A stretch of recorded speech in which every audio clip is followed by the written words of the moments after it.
And Brian Garrett will pop on after Chris's talk to tell us more about the remaining speakers in that series. I just wanted to say a couple of words sort of to and about Chris before she starts. So I first met Chris in the spring of 2001, which I'm realizing today is 20 years ago, which fills me with horror as to where the decades have gone. But she was on the panel that hired me into my very, very first academic position as an assistant professor at Michigan State. And later this spring, Chris is retiring from academia. So this seemed like a really good time and a good place to thank Chris for all of her work at MSU and then more recently at ASU. So like Chris, I was trained in the US land grant system, which really sort of equally values teaching and research and service. So service to your subject, service to your profession, and service to your community.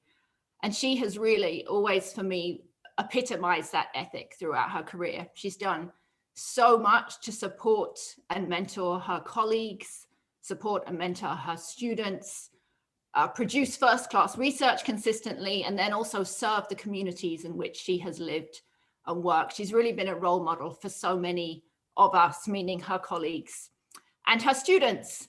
And I just wanted to take this chance to say thank you to her for all of that and to wish her the very best for a very happy and what I know will be a very, very active retirement.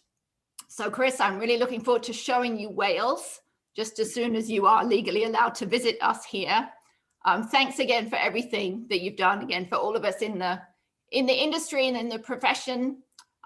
Thanks for joining us today, and it's over to you. Thank you, Sarah, and thank you, Maggie, for those introductions. As Sarah mentioned, I am retiring in a couple months. I'm embarking on teaching my last class starting on Sunday, and leaving behind, I'll say, a legacy of research that I started in my PhD program and I continue to work on in these days. I'm actually living in Las Vegas, Nevada, where I plan to sort of travel from and take trips to Phoenix and ASU over the past year during this COVID and pandemic. So I enjoyed having the ability to sort of select a topic, but knowing also what Swansea is planning on doing with their research center. So I hope everyone takes away a bit of direction and thoughts from my talk today. As Sarah mentioned, I have worked at a community scale for most of my career, whether it was a small community, rural community, whether it was an urban area, whether it was a state agency trying to help a community or a rural community just advance their tourism industry. So what I'm going to talk to you about today is one project that really rose above all other projects that I have worked on. And it was partly because of my colleagues and the students that worked on the project, but it was mostly because of the community. They had thought about sustainability and thought about it in a way that was going to make their community better and also solve some of their over-tourism issues that were starting to bubble. And as I'll sprinkle in this presentation today, since COVID is sort of top of mind, they actually didn't slow down much during COVID. It became sort of the quintessential place to go because most of what you do in this community is outside, hiking, climbing, biking, or eating with lots of patios. So they sort of fit the right protocol for COVID and sort of have just plowed through it. But they plowed through it this past year with the sustainability plan that had been put in place just the year before. So today I'm going to talk to you about Sedona, Arizona, and their scaling of sustainable tourism. It's a town that's always had tourism, but it was really about inserting and living by sustainability. Okay, hold on. My scale. Okay. So most of you saw this abstract that was used to advertise the talk. So I just inserted it in here just to give, again, some context to what this project and this talk is about today. So I'm going to really focus on their efforts to be a more sustainable destination. And this is a topic that the World Tourism Organization, national tourism offices, destination marketing or management organizations are really beginning to focus on. And they were before the pandemic, and for some have really tried to hold on to that focus about sustainable management over marketing. But I also predict that so many places have actually lost visitors, so that marketing maybe it's going to have a little bit of a short life, I think. Here in the US, things are starting to open. So I think there's going to be a lot of advertising and marketing dollars spent over the next couple months just to get the US economy back going. But I'm hopeful that in the destination space that this commitment and turn toward more responsibility and resiliency and climate change and obviously sustainability will stay at the forefront. So as Sarah mentioned, I spent most of my academic years in Michigan at Michigan State at a land grant school. I actually started my career at Arizona State and then returned to ASU to sort of finish out my career. And in this last time period at Arizona State was asked to direct and really initialize a new research center that is called the Center for Sustainable Tourism. It rests within our old sort of Parks and Recreation department that is now called the School of Community Resources and Development. And we are in more of a public programs type of a college. So it's been like 5.5 years of sort of building that center and really weaving in what we often do in visitor studies and other kind of recreation studies, and really try to, again, sort of turn and hyper focus on sustainability. And as I mentioned, the Sedona project was really sort of the pinnacle that really used all that experience and all that knowledge gained in other projects to use here in this case. So today I'm just going to start with a quick sort of framing of sustainable tourism. I don't have any references or cite. It's sort of just my thinking about everything that I teach and all the papers and books that I use, and just sort of what my nugget about sustainable tourism is. Then I'm really going to talk mostly about Sedona, and as a form of a demonstration project, because I think for more destinations to take on sustainability, and particularly sustainable tourism, if they are a destination community, they need examples. And Sedona, I believe, is a great example, but many other organizations are already sort of recognizing that Sedona is a model destination in sustainable management. So I'm going to talk about the process. I'm going to talk a little bit about the science approach that we used, as well as the outputs, sort of what we gained. Obviously, there is a plan, but there's a lot more than that. And then finally, in more of an inductive way, I'm going to talk about how we use this Sedona study to really look at new opportunities in community sustainability for scholars.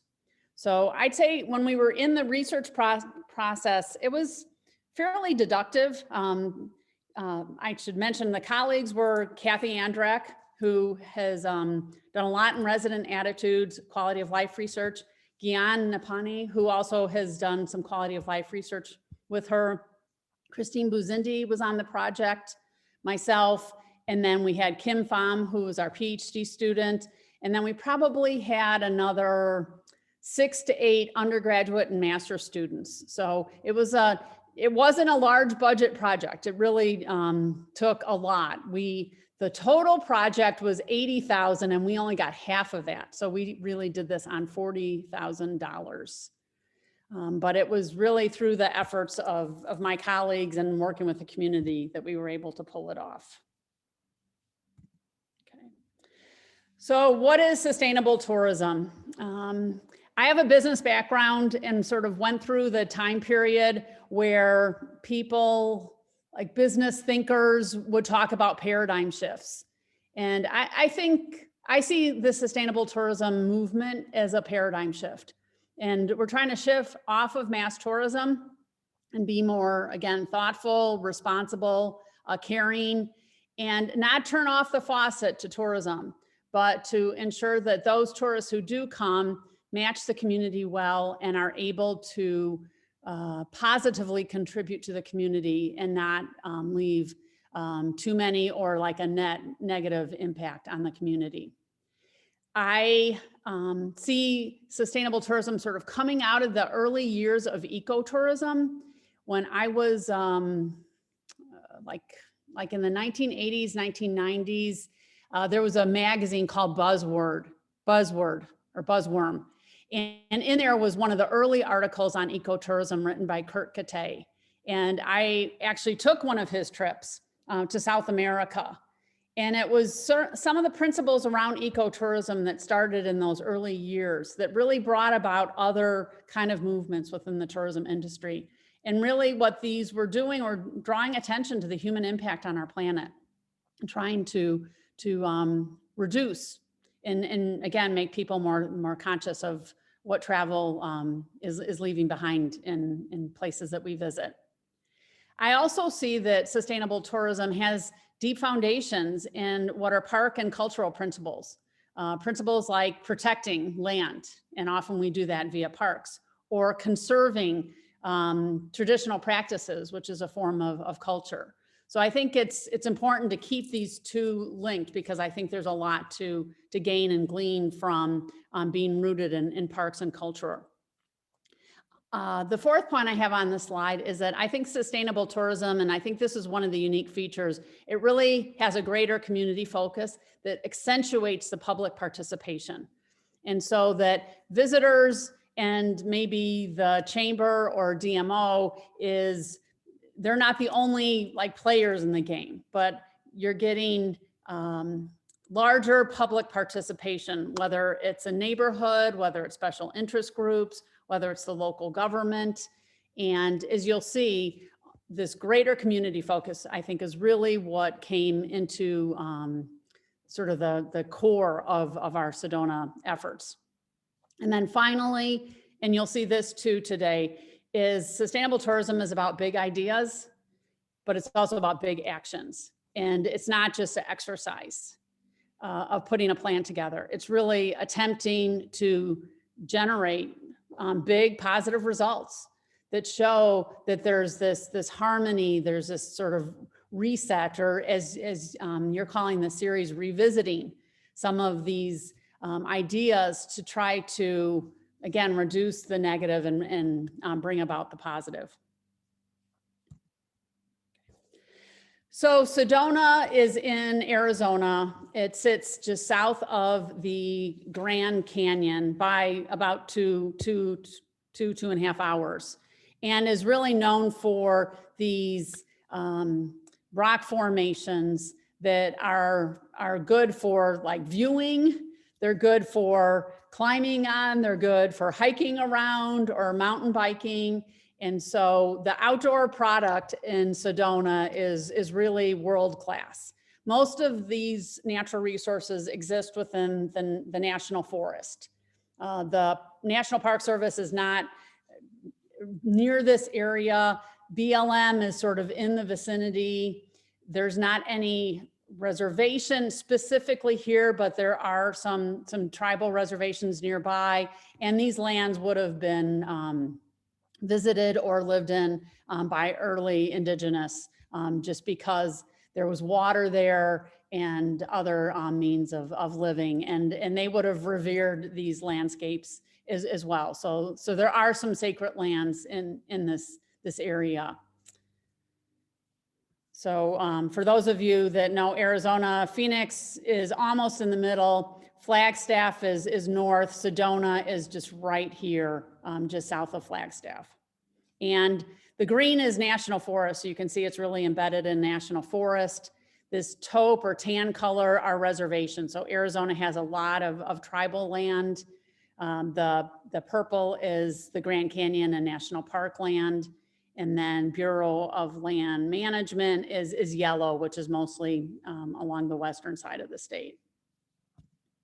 Okay. A few other pictures to just show the kind of tourism that exists in Sedona. Again, these rock formations are really what's they're most noted for. Sedona only has about 2 main roads in it, and that is one of the challenges given the number of visitors that visit Sedona every year. They have about 3 million visitors. The town is a community of about 10,000 residents, and some of them are full-time, others are part-time. The tourism is about 60% overnight that are staying within the Sedona area, with about a third being day visitors. And as I mentioned, hiking or just sort of gazing on these rock formations is popular. There's Oak Creek, so there is a river running through the community in a state park called Slide Rock, and this is where people can actually get in the water and sort of slide along the rocks, and that's popular. And then Sedona is also popular with healing, wellness, spiritual, and it's all because they believe there's vortexes in the area. So if you're interested in that kind of spiritual, that's another home market for Sedona tourism. In terms of the economics, these aren't numbers that ASU put together, but ones that various consultants put together for Sedona.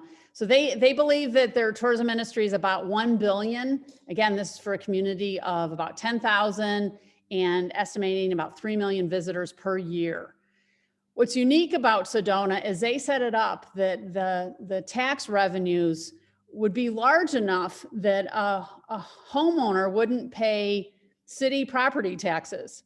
So this is one of the trade-offs or the exchanges that occurs in the community. On local sales tax in Arizona is kept by the municipality. So that generates about 17 million. The bed tax is just under about 4 million.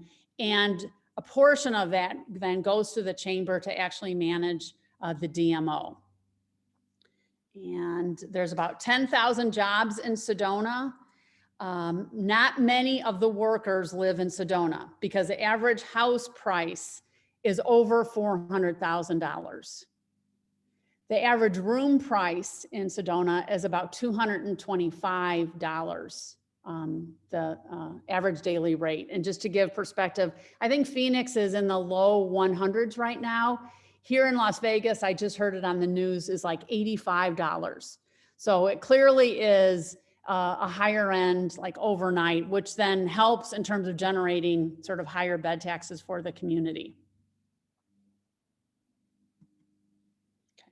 So now I'm gonna really focus on what was the process toward community sustainability that Sedona took. So we did this project for the Chamber of Commerce, and there was, I'll say one woman, but let's say her staff and others, Jennifer Wesselhoff. She really saw and listened to the community and saw some problems emerging with over-tourism and needed to come up with some solutions. And an early solution was working with National Geographic on one of their geotourism projects. And Chris Seek at George Washington helped with that. And they put some new materials together. I think what came out of it was early sort of working on putting the community assets together, working as a region, which can be a solution to over-tourism in one single destination.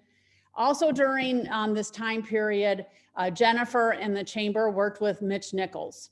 And he is someone that has worked in Arizona for quite a long time. He's very good at destination management.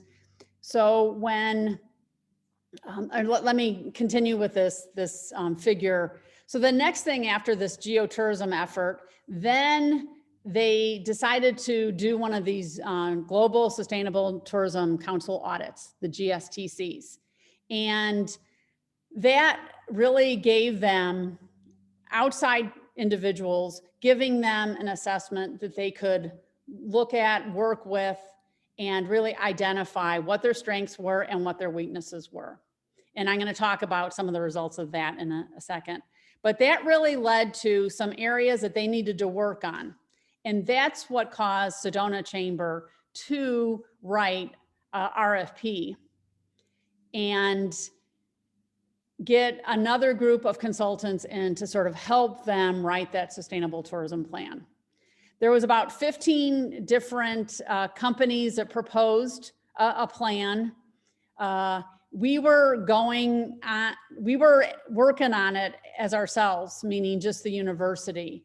And then sort of late in the game, Mitch Nichols and I talked, and we realized we really had different skill sets. And so we ended up merging our proposals together at the last minute and turned it in. And the community actually picked the top 3, and you had to fly in and get interviewed. And through that process, we were selected as the lead consultant. And it was some of the firms that you would expect to be in the sustainable tourism space that I'll say we were competing with. Why we got the project, I think it was because we brought science, that academic science, and they knew that we had done a lot of resident attitude and quality of life and visitor studies. Mitch, again, has a keen, is respected for his destination marketing.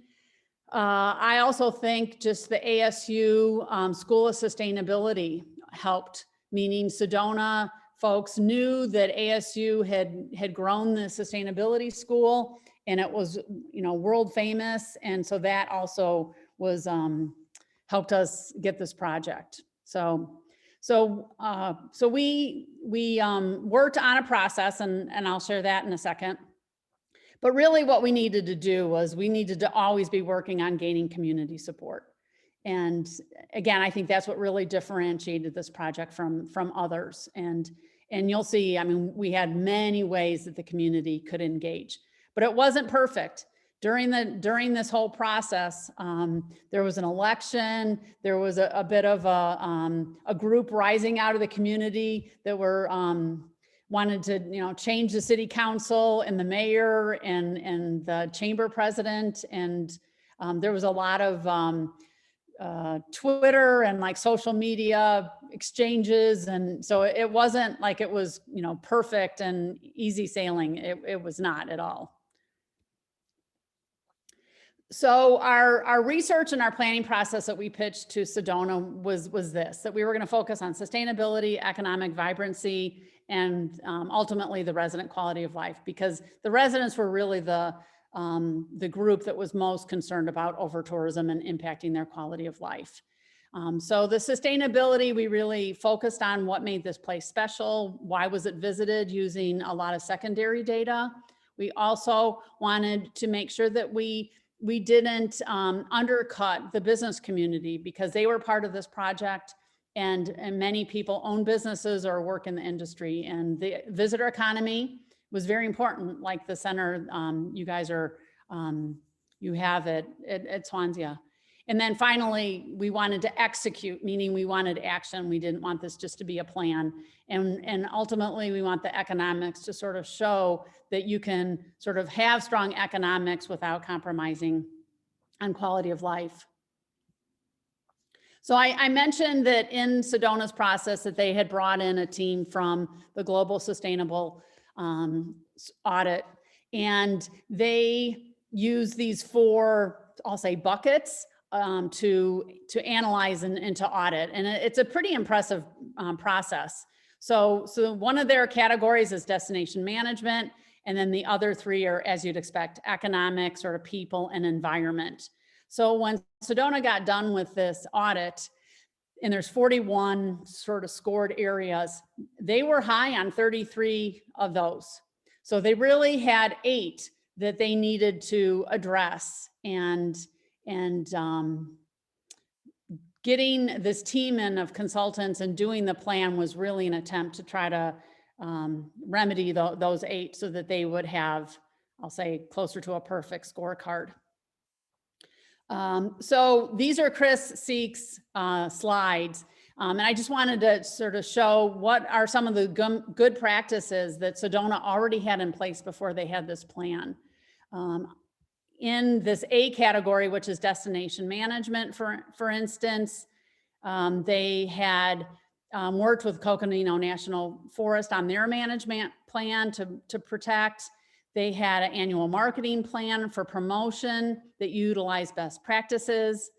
Under economic, they were a major driver of the community, and there were many residents that were employed in the sector and had non-discrimination practices and so forth. So this just gives you a sort of flavor of what's in these GSTC. And in the social, cultural, and environment, here's additional ones that sort of show their partnership with the Forest Service, their cultural protection programs, and working with state agencies on the environment, like Arizona Game and Fish or the Arizona Water Community,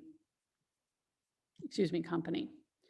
So of the 8 that scored low, it wasn't always because there wasn't a policy in place. It was just they needed more implementation. And that's where I want to really accentuate that sustainable tourism needs action. It's going way beyond just writing a plan. And Chris Seek and the GSTC committee really found that Sedona was one of the world leaders for implementing sustainable tourism. But what they really needed to focus on was this coordination and getting even more parties, more of the community involved. And so that's where we sort of started.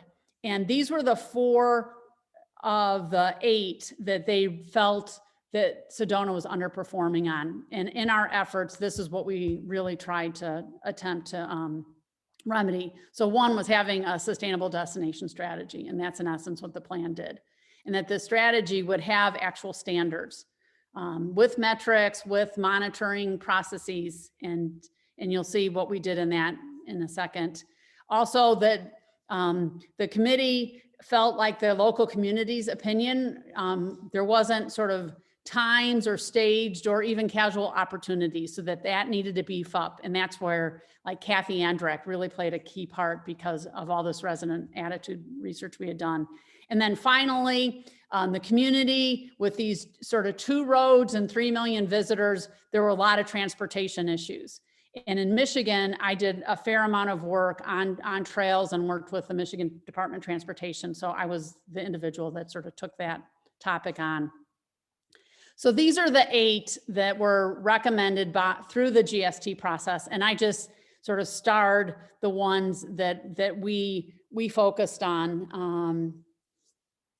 And then the last one, low impact transportation. At the time they were talking about a bus system. They're still talking about a bus system, but some other transportation solutions have also been brought up. But I do want to emphasize there's some big environmental topics here that remain as important elements of a sustainable plan. And everything from energy conservation in Arizona, we do a lot to manage water. The Grand Canyon is our primary water source that involves a lot of other states that have their straw in it as well. And then through our efforts, there was a fair amount on solid waste reduction. And they have a couple nonprofit organizations that are really leading in that area, and they were important in our overall efforts. Okay. So when ASU and Mitch Nichols sort of got the project and came to the community, this was our sort of 6-step process. And so we started with an inception report just to work with the community, the chamber, and just confirm what they wanted. Because with sustainability, I mean, there's a lot that one can do. So we use these GSTC and really honed in and validated what we were aiming to work on. Then rather than jumping right into primary data collection, we really did some deep dives into situation analyses. And I have a slide on that in a second, so that we really utilize and leverage all the data that had been collected in the past, and just benchmarking and industry across a wide variety of topics.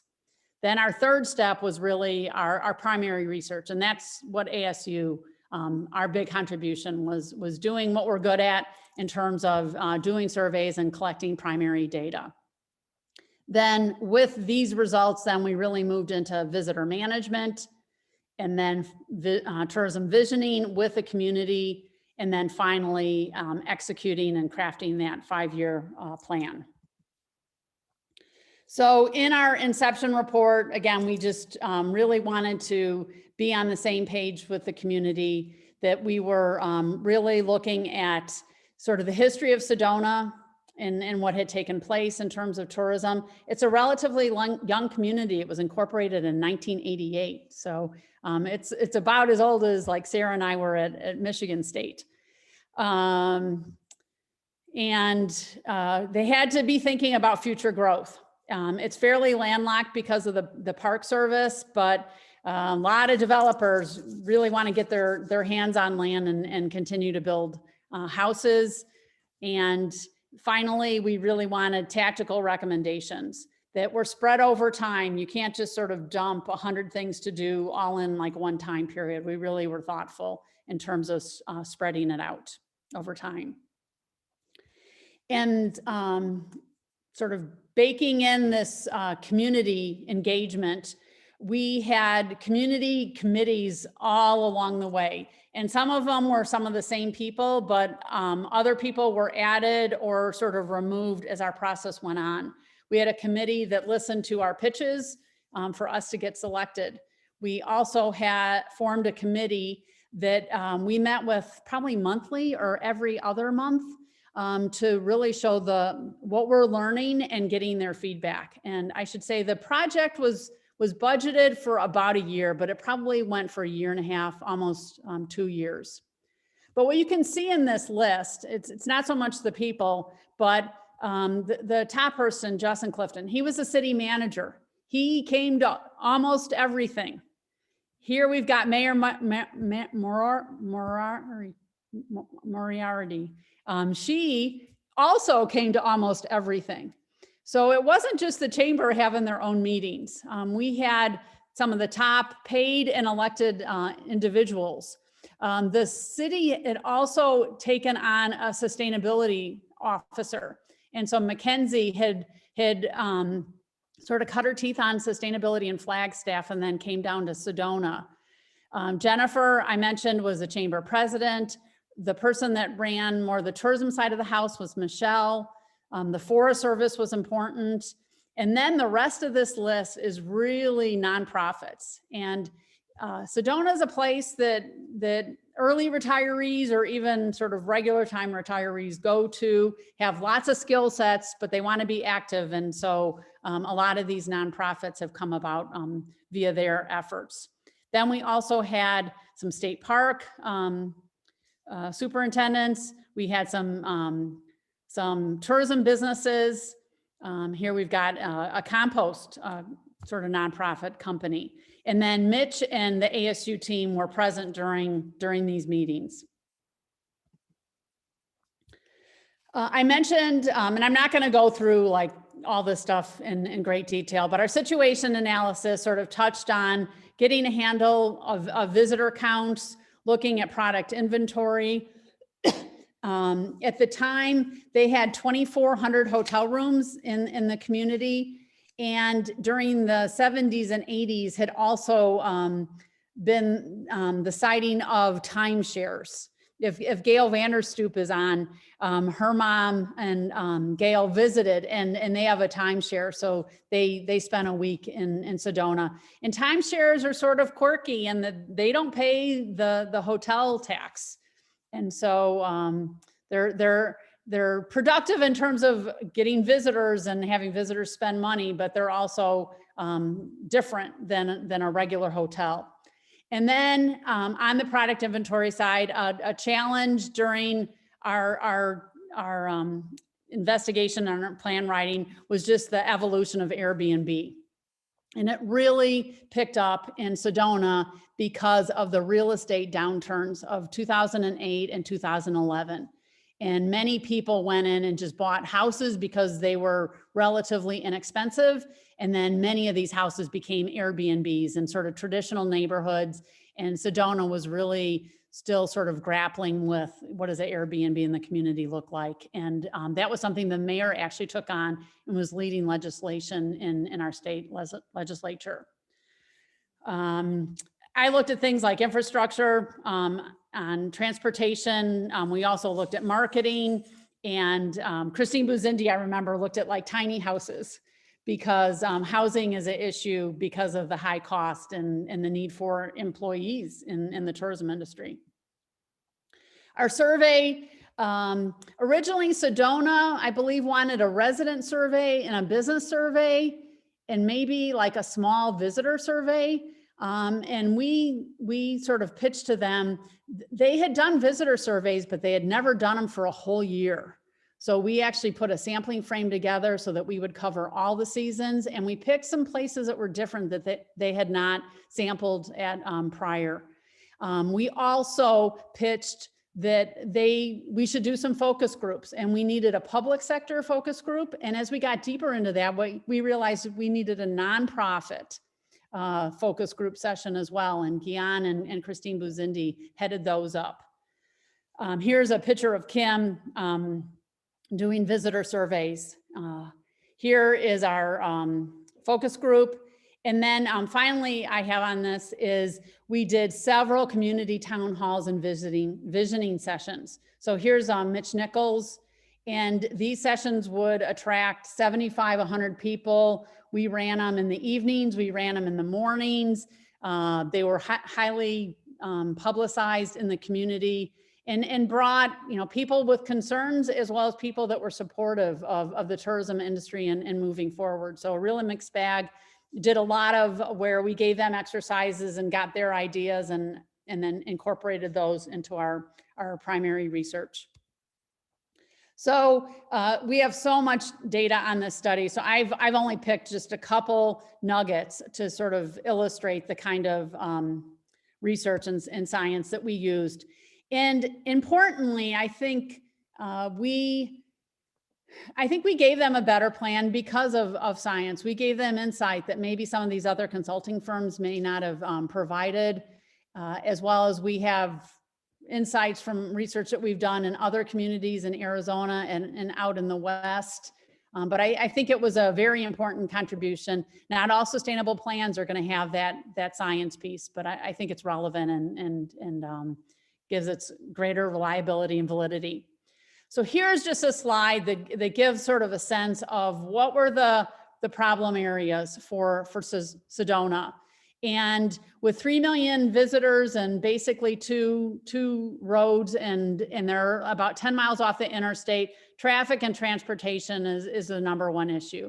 And that brings up topics like crowding at trailheads, crowding in the town. Sometimes it takes an hour to get through the town. Parking is also an issue.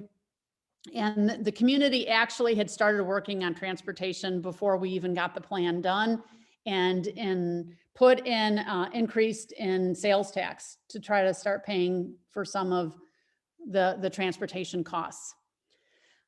With the vistas of rock and so forth, another business and challenge it was starting to eat away at the quality of experience was helicopter tours, as well as drone photography. And so this project sort of highlighted that, and actually there's been some policies that are regulating helicopters now. Motorized vehicles, meaning like ATVs and these kind of dune buggies. The Forest Service allows that kind of OHV, and but it was disrupting certain neighborhoods and causing unique kind of traffic problems in the community. That's still ongoing. And then, as I mentioned, another topic that really bubbled with residents and the government is just short-term rental.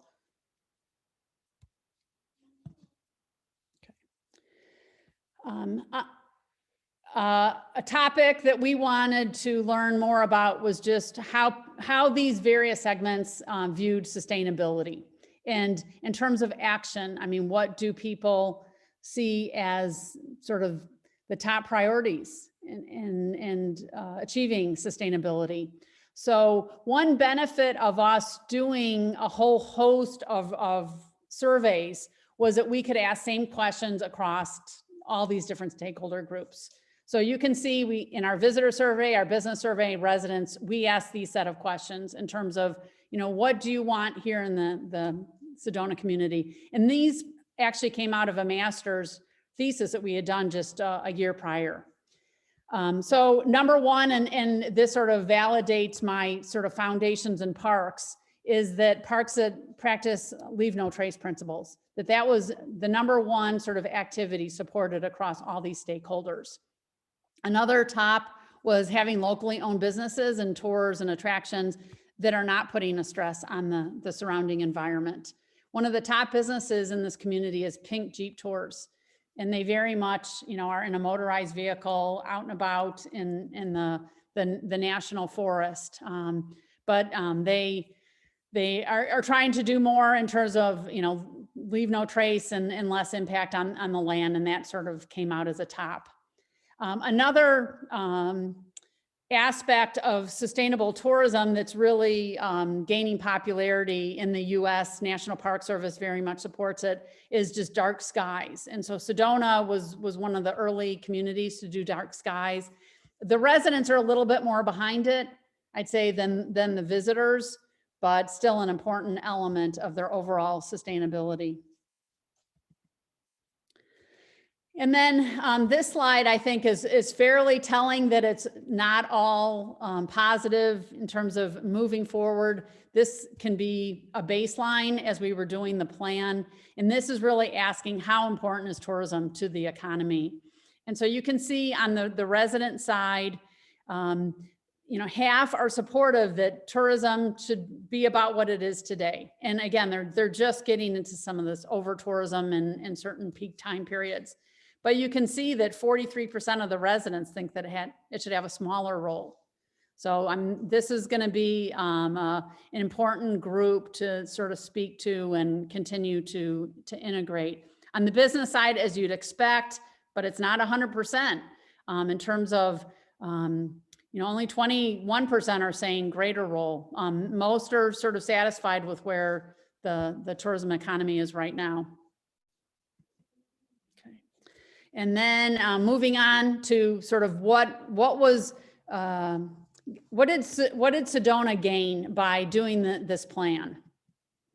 So first is the actual printed plan, and I would highly encourage you to sort of go on to this website and actually look at the plan. We worked with Mitch and the chamber on the content. They had a graphics person, but it's really an impressive plan that both the community can be proud of, and I think is also getting them sort of acolytes in terms of how detailed and again, how action and future focused the plan actually is. Another output was all the partners, so that community engagement piece. And really, they had a pretty strong sort of business and networked community already. I think there's 850 members of the Sedona, the chamber. But during this process, they really gained additional connection and really elevated their interests and their needs to some of these state agencies, and really continued to talk to the city council about the importance and what the tourism game plan was.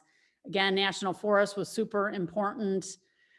So my takeaway is that through this process, leadership was built, and they have now new or even stronger connections with some of these internal and external assets and resources that they can leverage. Okay. The plan really allows a community to say, here is where we are today, but here's where we're going, and really laid out sort of all the traditional elements of a plan. We ended up having these 4 pillars at the end, but we had so many variations of these just to try to give a really good sort of brand and crystallization of what these concepts were to a resident or a business owner. Okay. And again, I encourage you to look at the plan, but I was really impressed with how these sort of action elements of the plan were laid out. So here, for instance, we've got environment, we've got an objective of trying to reduce the waste, and then we had tactics, and then this is what really impresses me. We looked at sort of how many pillars does it align with, what is the best time frame, who's going to be the lead partner, who's going to be the supporting partners. We documented what research supported this activity. And then we also began talking about metrics. How are we going to monitor this? And the community is monitoring this. Kim Pham, our PhD student, is doing her dissertation sort of following this as we go. They have put in a lot of water stations, are really trying to reduce plastics. They also are doing a lot with the nonprofit Sedona Recycle to help in terms of waste prevention and recycling.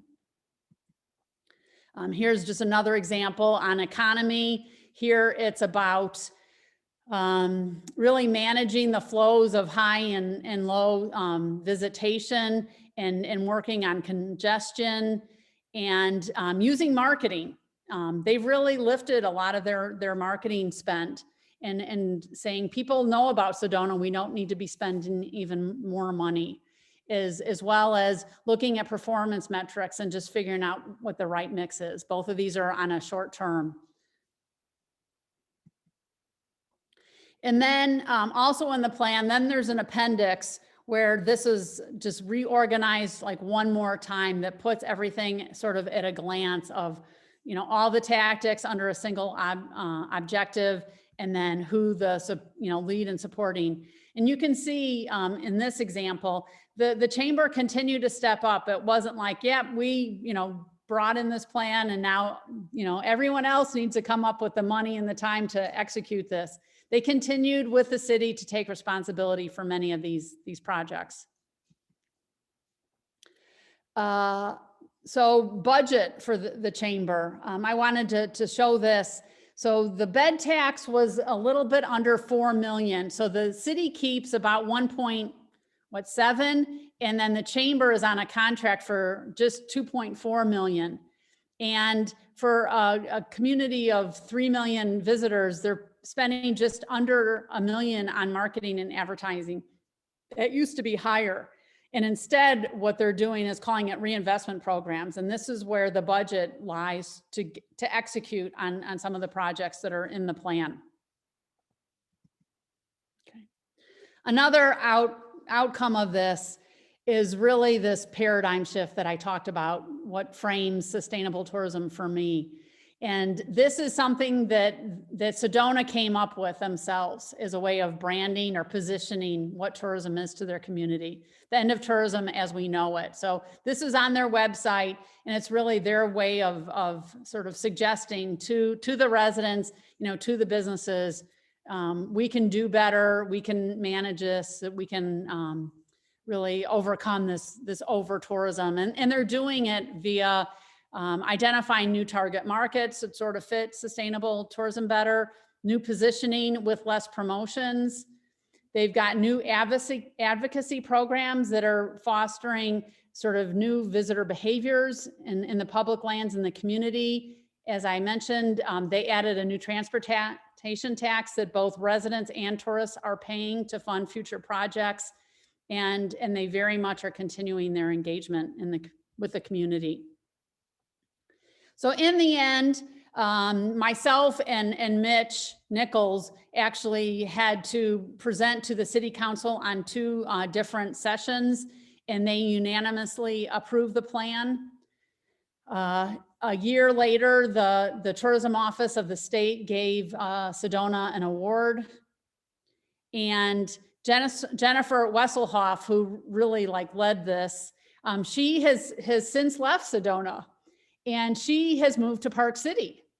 And one of the challenges with Park City that she was quite interested in taking on is that Salt Lake is going to bid for one of the future Winter Olympics. And Park City wants to be net zero in terms of impact. And so with the Sedona experience, she now is sharing her skill set with Park City. And then just recently, the city manager also left, and he's going to Palm Springs, another popular Western destination. So this is part of that evolution, and I'll say sort of transformation of other places, meaning they sort of cut their teeth on Sedona, and now they're going off to other destinations. And Sedona actually hired Big Sky, Montana's previous tourism director. So yeah. Again, a couple more outputs in terms of policy changes. I mentioned this no-fly zone, and that helicopters are no longer allowed to fly over the immediate city, and they've got more restricted hours and have to be more sensitive to neighborhoods and indigenous peoples and sacred sites. And Sedona, as well as the state of tourism of Arizona, their tourism office, have really aligned themselves with this Leave No Trace program. That's a national program. And these 7 principles now are really being sort of shepherded across the state, and not just Sedona, but other communities, to try to bring them a little bit further along on the sustainable tourism thinking. But after going through all this, I still think there are some pieces that we're sort of missing from our efforts that I think could be improved on. We mostly sort of looked at social science primary data to make some of the decisions of what went in the plan and the future direction. But as I sat in meetings and we sort of asked questions, there still was sort of lacking the tools to sort of quantify things like garbage and food waste that the tourism industry was generating, meaning, what is coming out of a single hotel or a single restaurant. Some of the nonprofits know their overall garbage outtake, but they don't know specific properties. So being able to set up some experiments and sort of seeing how you can change visitors' behavior, I think was sort of lacking in our efforts. They really don't have too much information about carbon emissions either. And I think that as we get deeper into climate change, these are all statistics that we need to have more information about to be able to monitor. Second is, I don't think we discussed and examined technology solutions to the level that should be in destination management and marketing in today's environment. My PhD student, Kim Pham, she took some time and came up with like 20 ideas that we shared with Sedona, but really none of them are really featured in that overall plan. And there's so many companies that are coming up with solutions about managing traffic or crowding or parking and so forth. And I think Sedona is just taking little baby steps toward adopting some of those solutions. And then finally, Native American and tribal engagement. I mentioned, they're sacred lands that the indigenous very much are important to them. I don't know this for a fact, but it didn't arise that community members were Native in any of our sessions. We did have one tribe that runs a casino just south of Sedona. They did come to one of our focus group meetings, but overall, I think that more could be done to incorporate them into the plan. Okay. So finally, almost an hour, is I mentioned that we did a lot of deductive research in our primary survey work in terms of using scales that we've published on. But we also, at the end of this, were asked to write a paper about designing for quality of life by Dan Fessemeyer, who was doing a special issue on design for Annals of Tourism. And so Kathy and Kim and myself worked on this paper in, I don't know, like late 2019 and 2020. And it's a thought piece, but we wanted to also feature Sedona as a case study and a demonstration of design, architecture, whatever you want to call it, in terms of creating and really being committed to a plan and sort of a pathway forward to achieve higher sustainability. And we really, Kathy found this article coming out of planning. Carmana, I think it's Matthew Carmana, he's at the Bartlett School of Planning in London. And he had this model over on the left that is about place value and embellishes what we often have in Parks and Rec and tourism in terms of, health outcomes, socially, culturally richer, strong economy, being more environmentally in tune, and using sort of the built environment. So what we did in our paper is we, and he had done a literature review to actually put this model together. So what we did was we adapted that and created more elements that fit sort of tourism and community sustainability strategies with designing and planning, managing, marketing, evaluating. Again, all sort of disciplines or topics that we saw in the Sedona study. We added, what these places are in terms of buildings and public services, parks, public spaces, and so forth, streetscapes. And then we use this place value concepts, but then we also added some of these more specific tourism outcomes that we saw in Sedona as well as other communities that we've studied. Topics like active transportation has been around now for 15, 20 years. Health and wellness, fitness, livability, civic pride. Social capital is another strong academic scholarship area. Having universal design for all individuals. Tourism is known for creating a tourism system that is less leakage so that more money stays locally. Something that Sedona will continue to struggle with is just having living wages, and we're a state that is increasing the minimum wage, but the cost of living is very high. And an environment, having stewardship, which they very much had with many of their nonprofits, and overall just being resilient.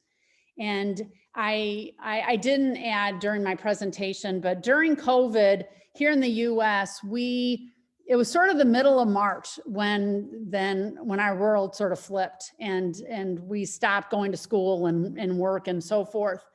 And in April, Sedona took a hit, meaning there were fewer visitors in the community because rural communities didn't want outside visitors. We really didn't know enough in terms of how COVID was spread. But by June, they were back to their regular levels of visitation and then have been for the past 9 months. So it's an example of a place that was fairly resilient. They had the right product to sort of get them through the pandemic. Other communities sort of enjoyed not having the visitors because it was finally a rest that they needed to recoup. But Sedona luckily had the plan to help them sort of guide through these higher levels of visitation during the COVID pandemic. Another element of Carmana's work and planning, we adopted to tourism and recreation, and this is like a ladder, meaning these are kind of activities and programs that everyone should have that claims they're doing sustainable tourism, and then these are other ones that you want to avoid, including like car dependence, overuse of water, air and water pollution.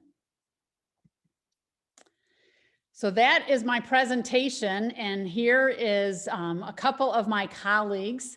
Kathy Andrick is here in the middle, and this is Gail Vanderstoep when she came and visited Sedona with her mom and myself, and we're out hiking at one of the state parks in Sedona. Thank you, Christine. Wow, a very interesting and inspiring talk. And we've actually had a lot of chatter on the chat. So lots of questions for you, but I didn't want to disrupt that. But a good place to start is actually Gail. Gail has made a couple of comments. Firstly, she's thrilled that her mom was mentioned in the talk, and her mom will likely be thrilled. But on top of that, those sentiments from other colleagues just saying they really enjoyed this talk. Gail also had a question around, it says, Gail, you may want to unmute yourself and ask this yourself, but it says, did you do only ranking of the sustainability initiatives or also some rating of the initiatives? Yeah. So we initially asked the question with a Likert scale, and then from those means, then we ranked. Okay. Oh, okay. Gail, did you want to follow up? Sorry. Well, yeah, that was one of the things, because straight rankings very often give not full pictures of what people are thinking. Correct. So that was one thing that I wondered about. But just a real quick little additional one, since you mentioned one of the weaknesses was not as strong a connection with Indigenous peoples. I'm wondering, have you connected with any of the IANTA members out there, or? Yes. Yes. Yep. That's it for now. I had a lot more, but I'll talk with you another time. All right, thank you, Gail. So we have another one from Anna Casado, and she said, did they/you implement any strategy regarding Airbnb? Are they, the hosts, more environmentally oriented now than they used to be? Any ideas how to get them involved in such plans? And she also said, thanks for your talk. Yeah. So the answer to that was really a work in progress as we were doing this plan. And the challenge is that many of the owners didn't live in Sedona. So they were less likely to become a member of the chamber. They were less likely to talk in front of city council. In Airbnb, to my knowledge, Sedona really hadn't gotten their intention in terms of like a corporate sort of response to Sedona's situation. So what was happening and what was most active was trying to reach out to some of the owners, as well as the mayor and the city council and the chamber sort of working together on some future policies. And often in the US, it takes neighborhood regulations that prevent, not from a house being rented out, but just who can rent out how many nights, how many cars, and those kind of restrictions that can help, I'll say, reduce the amount of negative impact to a neighborhood. Anna, did you want to chime in there? Go ahead, Anna, sorry. No, I just wanted to say thank you. I was just now researching on this issue, and maybe I think sometimes I'm a bit naive with them, with the Airbnb, with the peer-to-peer platforms, and I think that this sustainability orientation should be also there. We can't stop these platforms to be in our cities, in our neighborhoods, affecting the quality of life of the residents and the citizens. And so I thought that maybe, and I was thinking about this during your talk, maybe we could get them involved in such plans, such global plans, or city plans for a more sustainable environment in which they can, from an economic perspective, they can make profit, which is logical, but also they can also consider the needs of citizens. And so I was just curious about your plan in Sedona, if at the end because they have made so many things, I think it is great. I didn't know if those peer-to-peer platforms were actually involved somehow. Yeah, actually, now that you're talking, we did have one woman who was on one of our advisory boards, and she was a local Sedona resident, and she was doing Airbnb and was very sensitive to her fellow residents and community. It was more, and again, it ties back to some of the real estate downturns where people went in and bought houses pretty inexpensively, but they want a revenue flow. So they're using management companies, and they tend to be the whole house where you've got, lots of different households sort of coming in for whether it's a family reunion or a stag party. And, Yeah. and not all Airbnb is bad, but unfortunately there's some that's fairly unregulated in the local vicinity where they're located. Yeah. Yeah. Perfect. Thank you. Thank you. Thank you both. I also had a direct message from Sarah Nichols, who has a question for you. Sarah, do you want to come on the microphone and ask that question? Sure, thanks, Maggie. Thank you, Chris. So Yep. my questions relate to Jennifer's role. So she was the director of the DMO at the time, and I had the chance to meet her a couple of years ago and actually talk to her and get us an overview of Sedona as really a model for other places around the world to use, who are interested in putting into place a more sustainability focused approach. And when I met her, I was most struck by the fact that she is so atypical of the DMO directors, at least that I knew in Michigan. Her philosophy, her sort of sustainability ethic is not normal, at least a few years back. So I wonder to what extent you think the success of the plan was really founded on that her individual passion and philosophy, and then also what you think her departure means for the long-term implementation of the plan. So good questions. And I think, Jennifer is a leader and has invested in learning both the social science aspect as well as the environment and economic aspects of sustainability. She's not, the only. Kathy and I and Dallin Timothy through another RFP, and it was at the same time we were hired by Colorado Tourism Office, and we did rural destination community training there. And Colorado's got quite a few leaders, nonprofits that also have gone through this GSTC. Vail is one that's often discussed and regarded at the highest levels. So I think we're seeing these kind of individuals diffused in various communities. And yeah, I mean, I think, Jennifer wanted a challenge, and as I sort of acknowledged, there were some things that were missing that I imagine she's working on, particularly on the environmental side in Park City. And her and I talked, and Sedona is very different. She had 850 members, lots of small businesses. Park City is a couple dominant ski companies. So she's sort of diversifying, I'd say, her own skill set to be able to work in different communities. And the scale is going to be different in Sedona versus Park City.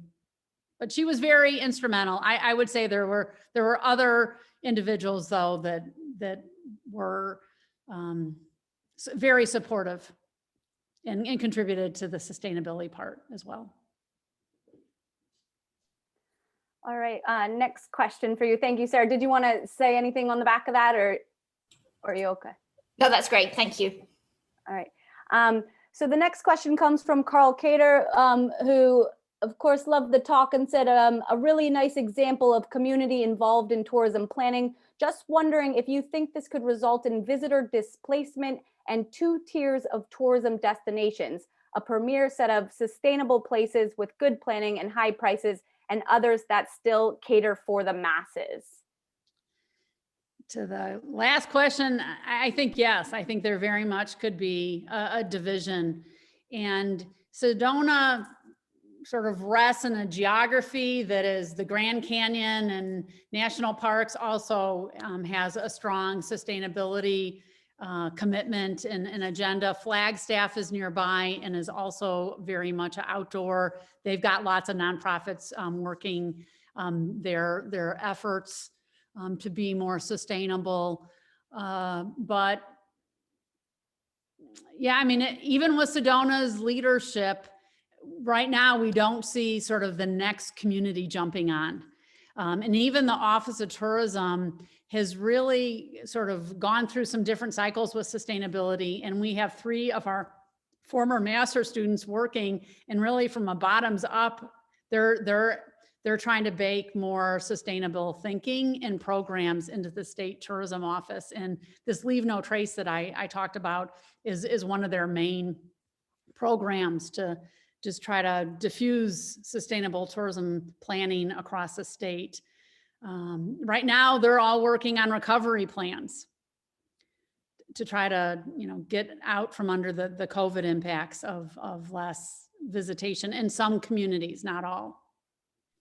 But I think there could be, we've always had sort of these mass tourism destinations, and then places that are, I'll say, a little bit less mass and a little bit less commodified and commercialized. And I think with these sustainable plans, I think we'll continue on that kind of road. Carl, do you want to respond to that? No, that was great. I mean, it's $1 million question, really, isn't it, Christine? But I suppose it was about, just the linking of the scales in planning. And I think you answered that to some degree, but it's sort of how, there are some fantastic examples like Sedona and, places like Whistler and that have had really good kind of examples of community being involved, but whether it, how do we diffuse that to the mass system? I guess it is all chipping away eventually, isn't it? But Hopefully there's a meeting point from the bottoms up to the top down. Let's hope. All right, thank you. So the next question comes from Connor Clark. Could you describe again some of Sedona's reinvestment efforts resulting from their bed taxes? Hello, Connor. Connor's one of our PhD students. So they have been working on some trail projects, trail improvements, and improving like trail parking lots is one that comes to mind. They're probably paying for some of the new like water stations. The city with some of their residual is putting in electric car plugins. So they're spending money on infrastructure, and infrastructure is expensive. So as their budget sort of allows them, I think there's sort of just slowly chipping away at the efforts that they can take on. Great, Connor, any response to that? Oh, just thank you. It makes me think of my own research, another project we're working on in the Arizona-Sonora borderlands, just investment efforts that could be made in that part of the state as well. So thank you, Christine. I appreciate it.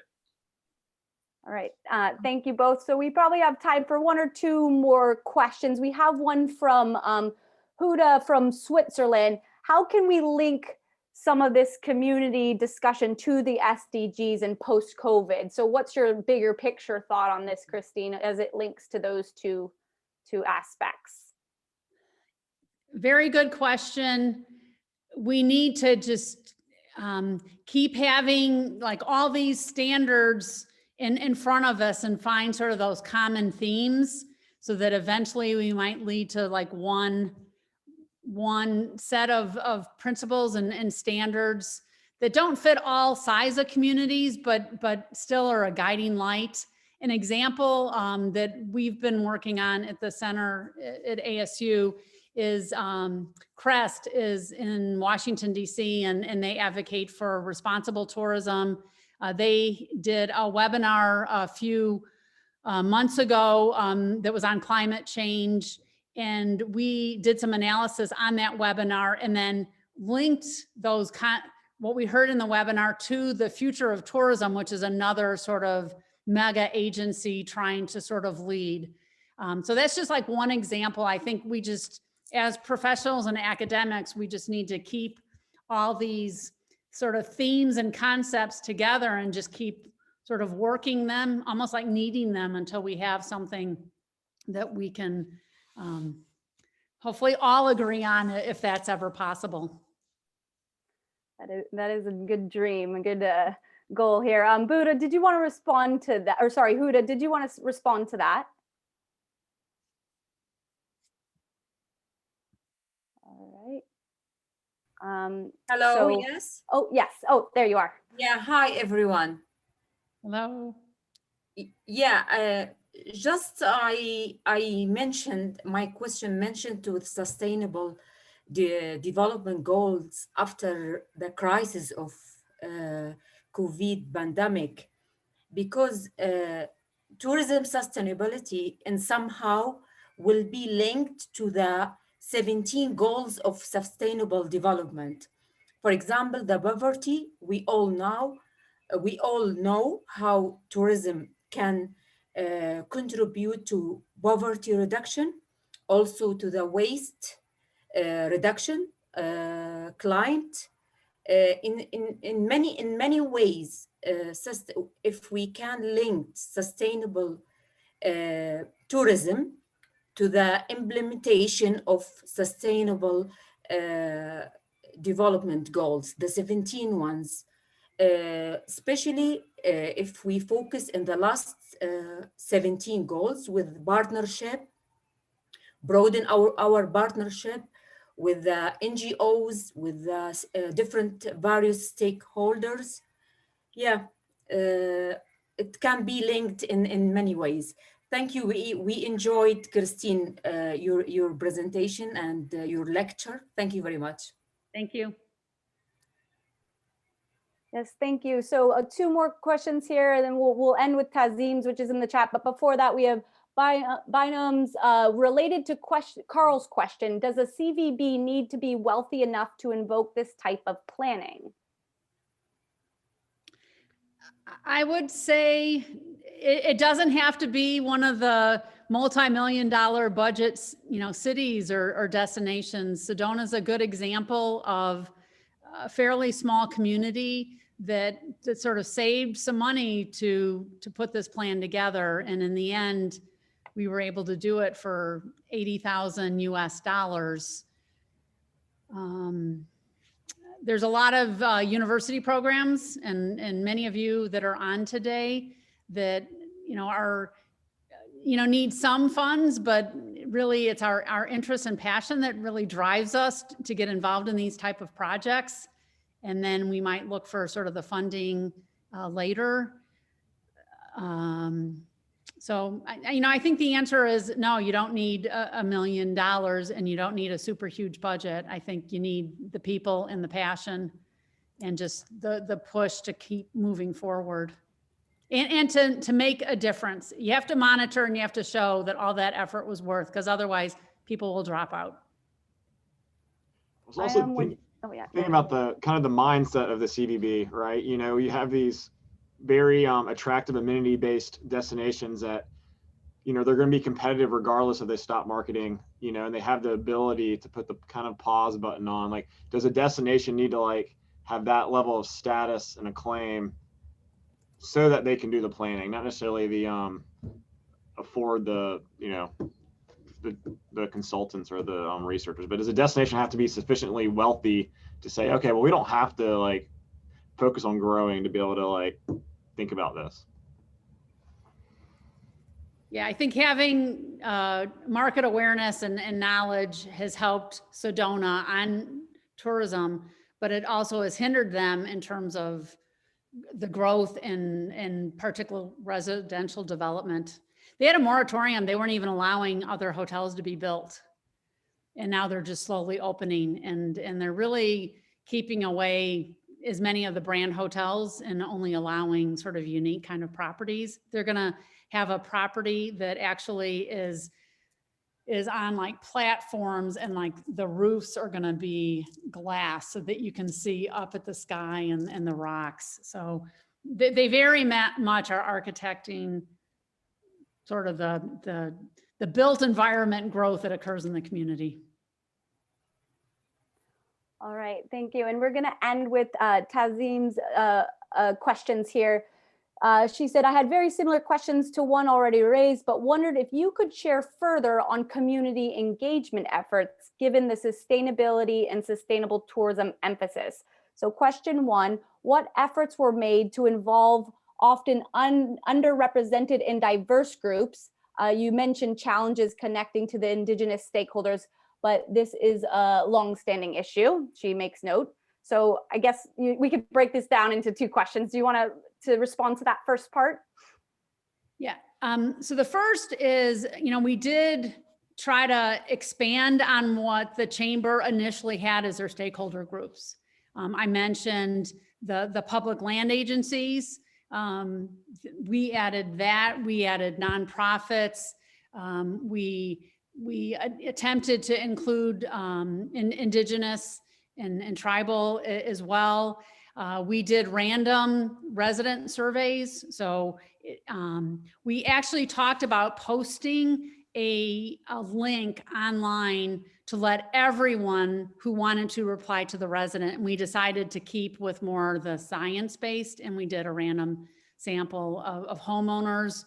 We knew we were excluding renters, and we talked about that, but really didn't have a solution for that. So I guess our years of doing research, we tried to be as inclusive as possible. And with our budget, try to include as many. And the chamber also was transparent. I mean, they really used all mechanisms within the community to reach out. But there's always individuals that are sort of not online, don't read the newspapers, don't come into town, and they can be very hard to reach. Tazim, do you want to respond to that? In the interest of time, I could just maybe make a very brief comment. I completely understand, Christine. As you know, I'm based in Texas, though I've been in Canada with the pandemic. But the efforts I've made to look at community involvement and work with the community. And I've been told, if I want to involve the African-American populations, I have to go to the church leaders. We have sat outside grocery stores. It is a huge effort in lands in the South or South Central areas where manifest destiny and settler colonialism and historical racism is ingrained. It takes a lot of work to do more than involve dominant groups on very limited budgets. And given your expertise and ASU's expertise, I was hoping for inspiration on exactly what did you all do to go outside of traditional methods to really address community involvement, which makes it more community driven rather than community based, as you know, those distinctions. Yeah, I mean, I said this, but I think the one element of the community that afforded more doors opening and more participation and voices was really nonprofits that were across a spectrum of topics, from art to environment, and brought out sort of young and old. Sedona is primarily white, with some Hispanic. I would say very few Black or African American, and as I shared, I don't recall any like Native American person, sharing with us that they were Native American and their voice sort of in the process. But these are all challenges that we all need to continue to work on to be more inclusive and represent the community as a whole, and not just the dominant voices. Right, thank you. I was not clear on what the population and breakdown ethnicity of Sedona was, so that makes it clear. Thank you. You both. And last part to your question, Tazim, I'll read it aloud for everybody, is what principles guided this project with specific to that GSTC principles that you mentioned? And then she also raises, Tazim says, you mentioned paradigms earlier. How do principles of justice guide sustainable tourism? And a link shared for everybody to view. That's something I'd have to think harder about, and not right now in terms of the social justice. We were sensitive to who held the jobs and where did people live, how did they have transportation, topics like living wages, and discussing solutions to those. I would say they were less positioned in the short run and more positioned as a medium and a long run effort that was needed by the community. Indeed. And like you said, you know, the diversity here is not just ethnic diversity. We're also looking at, you know, seniors or gender equity or, you know, youth. There's one of the items you mentioned was that the benefits stay locally in the community. That would be amongst the different population groups and ethnicity and gender, et cetera, et cetera. Yes. Yep. So yeah, thank you. So unfortunately, that's all we have time for from a question answer period. But before everybody races off, first, one big thank you to Christine Vogt for joining us today, and for each of you for contributing your thought-provoking questions and encouraging more dialogue to dig deeper into some of these topics. But before we go, the Center of Visitor Economy at Swansea University is launching a public lecture series, and I'm going to have my colleague Professor Brian Garrett just give you a little flavor of what's to come in that series. So take a moment and Brian, come on air, and the floor is yours now. Maggie, first let me say though, let me chip in and say big thank you to Chris for her really excellent and very timely talk, and we really do appreciate you taking the time out from your schedule, Chris, to come and give this lecture. I think you've really demonstrated how important it is that we take our academic ideas and that we actually go out and apply them and are an agent in the world, and we change the world around us. And I think you've been an inspiration to us all this afternoon, showing us how we do it, particularly at this very important time where we've got the coronavirus providing effectively a pause for us to think. And really, that's what this series is going to be about. So what we've heard today is Chris's lecture, which is co-branded as a Swansea University School of Management seminar, but also the first public lecture in our Centre for Visitor Economy Research public lecture series, which is going to go on for a number of months. So on the first Wednesday of every month, there's going to be another of these lectures, all based around the idea of revisiting. And the term revisiting was one which actually came up. A number of us in the group thought that's perfect, because we're thinking about visiting, so it's revisiting, but it's also going back and revisiting our ideas and challenging them and saying what worked before the coronavirus, is it still going to work after the coronavirus? Have the things we've been doing and taking as just, you know, obvious, and have those things lost their currency? Do we need to think again? Do we need to adapt our ideas, or do we have to come up with brand new ideas to operate in the post-pandemic world? So that's the purpose of our public lecture series we've got. We're going to be running it on the first Wednesday of every month in April, May, June, July. We'll take August off because that is the traditional holiday period in the UK at least. And then we're going to have another one in September. And the September one is really exciting as well, because that is going to be coinciding with the first intake of our Master of Science in International Tourism Management at Swansea University, which was set up and it was actually on pause because of COVID. But hopefully by September, we're going to be post-COVID, and we're going to have a really exciting time with a new group of students studying at the master's level for the first time in international tourism management. So let me just enthuse you further by saying who we've got. We've been very lucky and fortunate to have a number of very interesting and timely speakers agree to join us on this series. So in April, we've got Professor Stefan Gersling from Lund University in Sweden, who's going to be talking about time for change. Can we think destination models differently? Then in May, Professor David Fennell from Brock University, Canada, who is going to talk about the tourism knowledge translation framework, bridging the canyon between theory and practice. In June, we've got Professor Carol Klein from Appalachian State University, the US, rethinking our relationships with animals in tourism. In July, Professor Annalise from Edinburgh and Napier University, Scotland. And I'm not sure what Anna's going to talk about. We still haven't agreed it yet. It's still a long way off, but I'm sure I can encourage her to talk about talent and in the workplace and what COVID is causing us to rethink about that.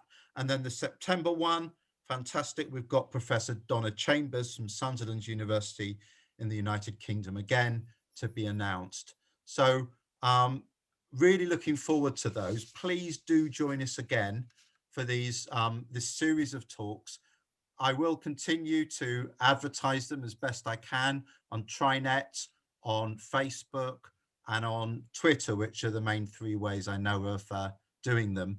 We will use a new Zoom link each time, though, just for security reasons, really. So don't use this Zoom link again. We'll send a new one out for next month. Thanks again to Christine for that really fabulous talk. I'm going to hand back to Maggie in a moment, but I also want to say thanks to everybody who's joined us today. I'll hand back to Maggie to have the final word.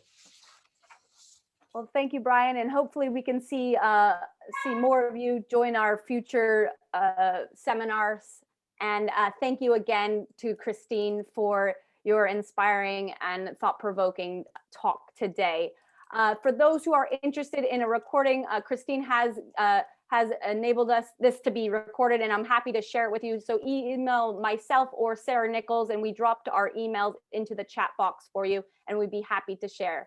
But that's all. Christine, if you want any other word, you're welcome back to the mic. If not, we'll see everybody next month, the first Wednesday. I'm good. Thank you, everybody.